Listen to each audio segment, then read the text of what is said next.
हर रोज एक नई कहानी देखने के लिए चैनल को सब्सक्राइब करें और बेल आइकन दबाना ना भूलें। सुनीता अपने कमरे में बाहर जाने के लिए तैयार हो रही थी कि तभी वो देखती है कि उसके चेहरे पर लगाने वाली क्रीम खत्म हो गई है। ये देखकर सुनीता अपनी दूसरी बहू मधु को आवाज लगाकर बुलाती है और अपनी बहू से सुनीता गुस्से में कहती है, बहू, तुम पांचों की भूख कभी शांत होगी भी या नहीं? अरे मैं क्रीम कल ही लेकर आई थी और आज सारी खत्म हो गई। इतनी सारी क्रीम का क्या हुआ? अब बताएगी भी तू? माँ जी, कल मैं आपकी क्रीम अपने चेहरे पर लगा रही थी तो फिर मेरे साथ ऐसा हो रहा था कि एक तरफ लगा रही थी तो दूसरी तरफ फीका लग रहा था और दूसरी तरफ लगा रही हूँ तो पहली तरफ फीका पड़ रहा था। इसलिए बराबर करते करते ना मैंने पूरी क्रीम ही खत्म कर दी। लेकिन माँ जी, बहुत कम क्रीम थी सच में। हाँ, पागल तो मैं हूँ जो पांच भूखी बहुओं को अपनी छाती पर बैठा रखा है। अरे सब्र नाम की चीज है क्या, वो भी खा गई तुम? पता नहीं क्या सिखाया इनके माँ बाप ने, बस नुकसान करना आता है इन सबको। माँ जी, आप इतना चिल्ला क्यों रही हो? मैंने कुछ भी जानबूझकर तो नहीं किया है और क्रीम ही तो खत्म हुई है। आप दोबारा ले आना। अपनी बहू को छोटी सी चीज के लिए इतना कौन सुनाता है? हाँ, अभी तो घर की चाबी मेरे हाथों में है ना, तभी तो तुम पांचों को पैसों का कोई हिसाब किताब नहीं है और ना ही समझ। जब खुद के सर पर जिम्मेदारी आएगी ना, तब देखती हूँ मैं कि तुम्हारी भूख कैसे शांत नहीं होती।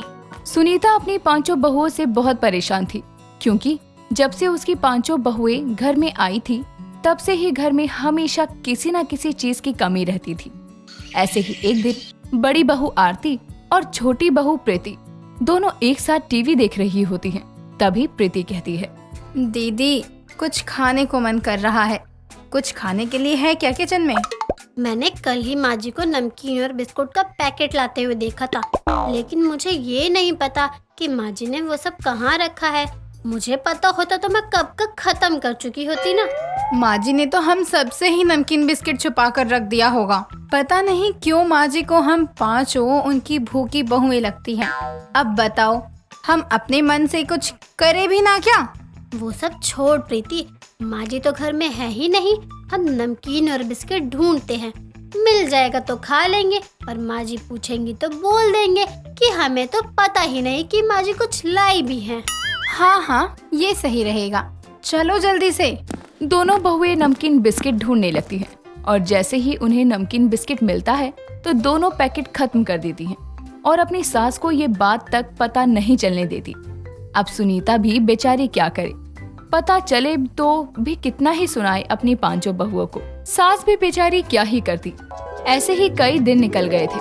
कुछ दिनों बाद सुनीता पांचों बहुओं को, पहली बहू आरती, दूसरी बहू मधु, तीसरी बहू आकांक्षा, चौथी बहू प्रीति और पांचवी बहू पलक को समझाते हुए कहती है, बहुओं, आज शाम को हमें पड़ोसन के घर पार्टी में जाना है, याद है ना सबको?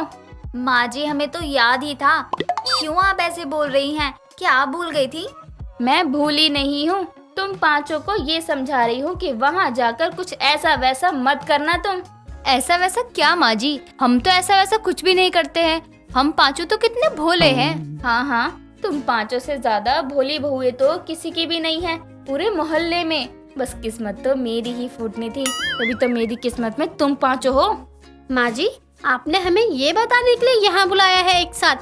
नहीं, मैंने इसलिए तुम पांचों को यहाँ बुलाया है कि तुम पांचों की भूख यहाँ तो शांत होती नहीं है, लेकिन इसका मतलब ये नहीं है कि तुम पांचों पड़ोसन के घर में जाकर मेरी नाक कटवा दो। माँ जी, मैं तो यहीं से तैयार होकर जाऊंगी तो वहाँ किसी का सामान क्यों मांगूंगी? और माँ जी, अगर वहाँ कुछ भी गंदगी दिखी तब मुझसे चुप नहीं रहा जाएगा। मैंने एक नई झाड़ू भी ले ली है, वही गंदगी साफ करने बैठ जाऊंगी। मैं पहले ही बता रही हूँ, ठीक है ना? और मैं तो बस तुम पांचों जैसे घर से जाओगी वैसे ही पड़ोसन के घर से वापस आओगी। सुनीता इतना बोलकर तैयार हो जाती है। कुछ देर बाद उसकी पांचों बहू तैयार होकर आती हैं और पड़ोसन सरला के घर चली जाती है। वहाँ जाते ही आरती और प्रीति खाने पर टूट पड़ती हैं, जिसे देखकर सरला सुनीता से हंसते हुए बोलती है, अरे सरला, तू क्या अपनी बहुओं को कुछ खाने को नहीं देती है? देख तो, खाने पे ऐसे टूट पड़ी हैं जैसे कितने सालों बाद खाना मिला हो इन्हें। ऐसी कोई बात नहीं है, वो तो बस ऐसे ही खा रही हैं। सरला को अपनी बहू आरती और प्रीति पर काफी ज्यादा गुस्सा आता है और उन दोनों को सरला समझाने ही लगती है कि तभी फैला कूड़ा देखकर पलक झाड़ू लगाने लगती है और एक तरफ आकांक्षा डांस करने लगती है। सुनीता का तो पूरे मोहल्ले के आगे तमाशा ही बन गया था। सुनीता को बहुत गुस्सा आता है और वो बिना कुछ बोले वहाँ से चली जाती है।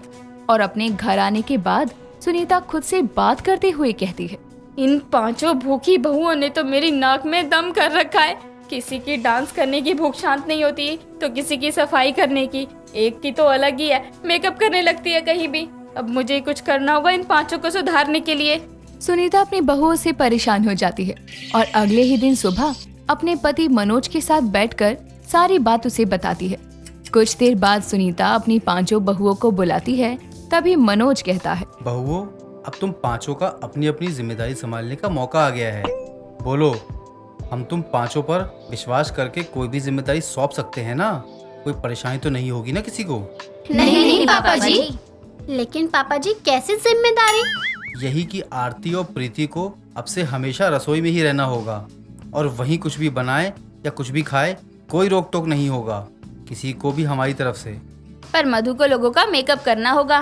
तुझे मेकअप करना पसंद है ना बहू, इसलिए हम तुझे तेरी पसंद का ही काम सौंप रहे हैं।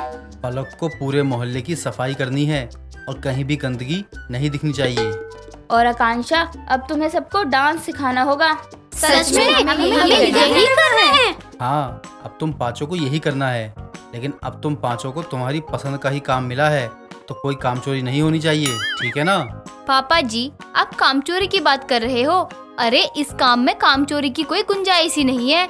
बिना थके, बिना कोई आराम के हम 5 अपना अपना काम कर सकते हैं। मनोज और सुनीता 5 को उनका काम सौंप देते हैं और 5 बहुएं बताए हुए काम पर लग जाती है। 5 बहुएं पहले तो खूब मन से काम करने लगी थी, लेकिन जैसे जैसे दिन निकल रहे थे उन दोनों का अपने अपने पसंदीदा काम से दिलचस्पी हटती जा रही थी और ये सब उनके सास ससुर भी देख रहे थे। कुछ दिनों बाद मनोज और सुनीता फिर से अपनी 5 बहुओं को एक साथ बुलाते हैं और सुनीता कहती है, बहुओं, मेरी बहन की बेटी की शादी है 4 दिन में, तो हम सब आज ही वहाँ जा रहे हैं। तुम 5 अपना अपना सामान पैक कर लो। माँ जी, मैं नहीं जाऊंगी। मैंने हाल फिलहाल के दिनों में इतना ज्यादा खा लिया है कि मैं अब खाने के पास भी गई तो मुझे उल्टी हो जाएगी। प्लीज माँ जी, मैं नहीं जा सकती। मैं भी नहीं माँ जी, आरती दीदी की तरह मेरी भी हालत है। माँ जी, मेरा भी भूत उतर गया है अब डांस का।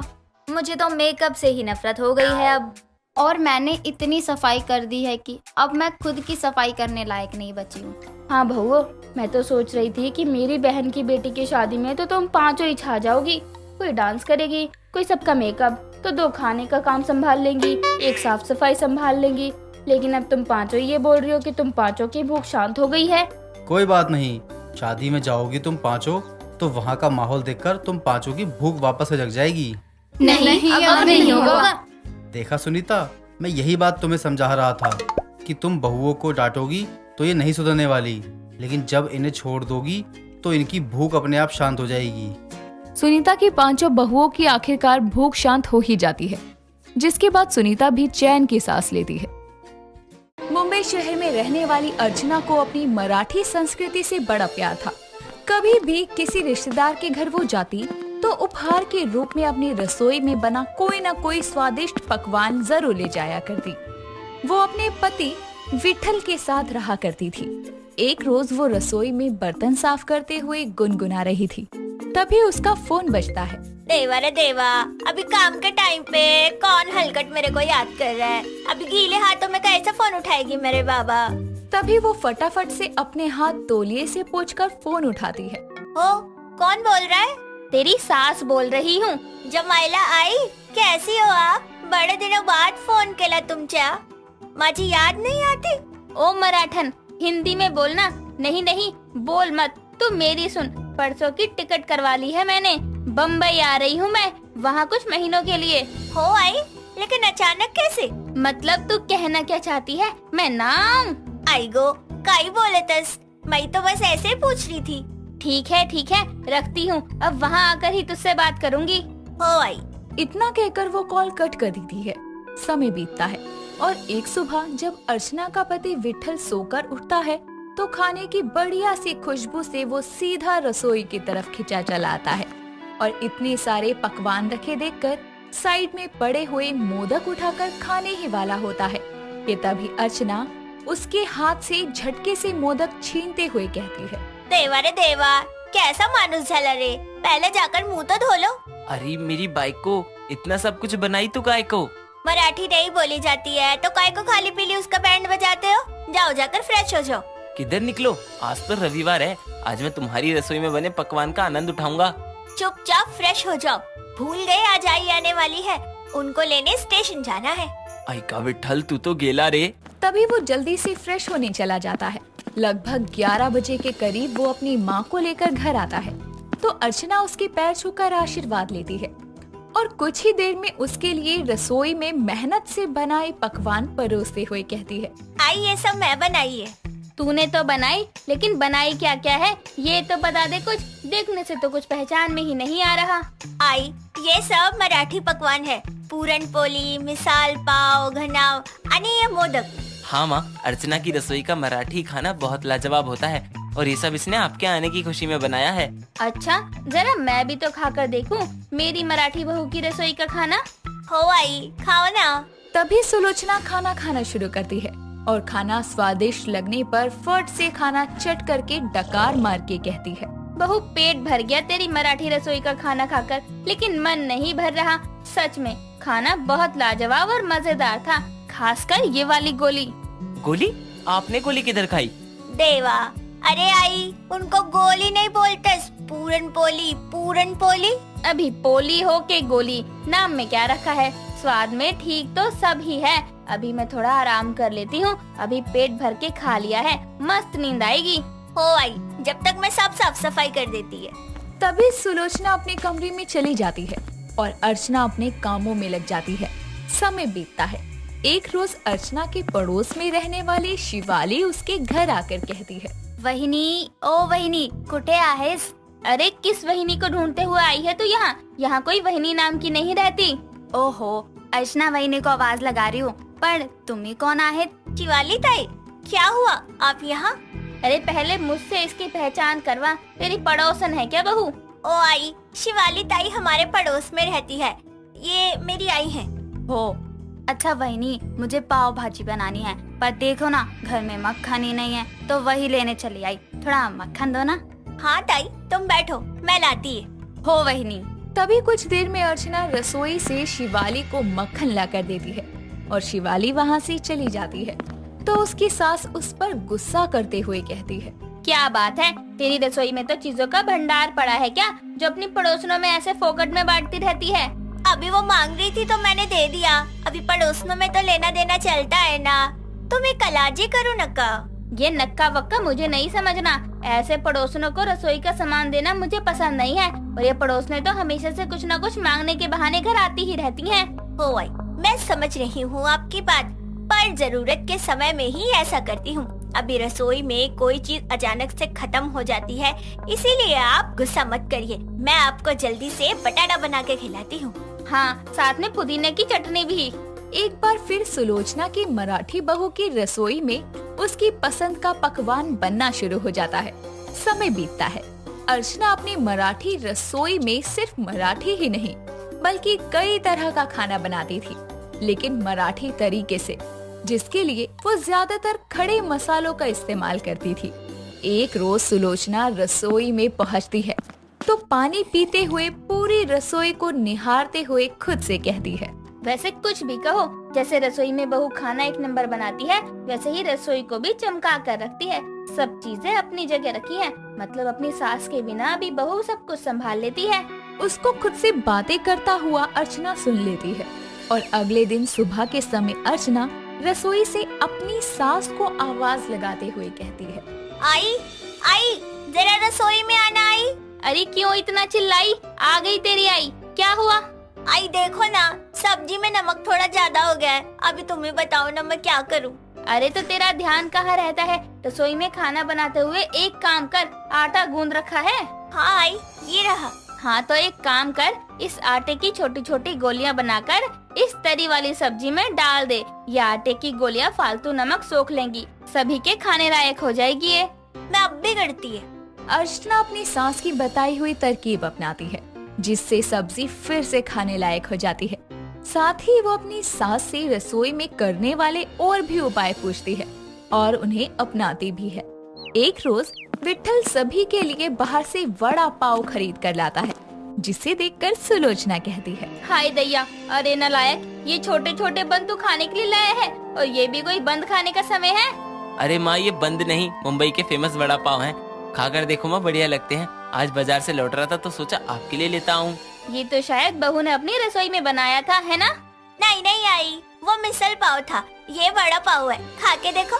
इतना कहकर अर्चना एक वड़ा पाव हाथ में लेकर अपनी सास को खुद खिलाती है, जिसे खाकर सुलोचना मुंह बनाते हुए कहती है, क्या बेकार चीज है, बिल्कुल भी स्वाद नहीं है, इसमें मुझे नहीं खाना।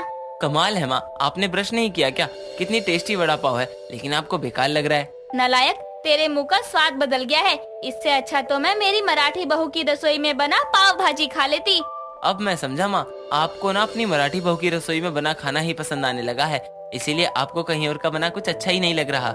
हाँ, तो इसमें बुराई क्या है? मेरी बहू बनाती ही इतना अच्छा खाना है, इसलिए मैंने तो सोच लिया अब मैं यहाँ से वापस नहीं लौटूंगी, अब यहीं रहूंगी और अपनी मराठी बहू की रसोई का खाना खाऊंगी। तेरे पापा को भी कह दिया है मैंने तो।